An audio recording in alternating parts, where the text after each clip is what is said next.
ایک پرامن گاؤں میں فاروق نامی ایک تجربہ کار شکاری رہتا تھا۔ وہ شیر کے شکار میں بہت ماہر تھا۔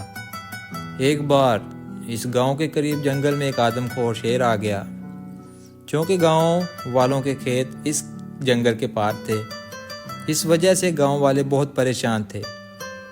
گاؤں کے چودھری نے فیصلہ کیا کہ جو بھی شیر کو مار دے گا اسے 5 لاکھ کا انعام دیا جائے گا۔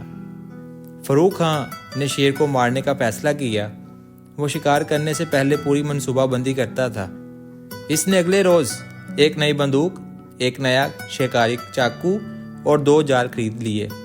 وہ جانتا تھا کہ شیر رات کو ایک بار جنگل کی واحد نہر پر پانی پینے ضرور آئے گا۔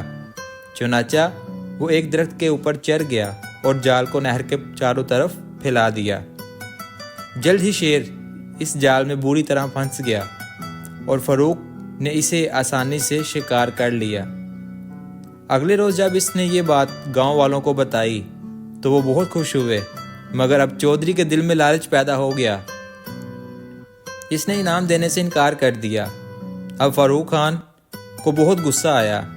کچھ روز پہلے چودھری کے گاجر کھیتوں میں ایک خرگوش آ گیا۔ وہ لاکھ کوشش کے باوجود بھی اسے کھیت سے نکال نہ سکا، کیونکہ ادھر وہ اسے بھگاتا، ادھر فاروق خان اسے اپنے شکاری طریقوں سے واپس کھیت میں جانے پر مجبور کر دیتا۔ جلد ہی چودھری کا سارا کھیت برباد ہو گیا۔ اب وہ پریشان ہوا اور فاروق خان سے مدد لینے کے بارے میں سوچا، مگر فاروق خان نے اس کی ایک نہ سنی۔ اس سے کہا، پہلے تم میرے پچھلے 5 لاکھ اور اس خرگوش کو مارنے کے 2 لاکھ پیشگی دو۔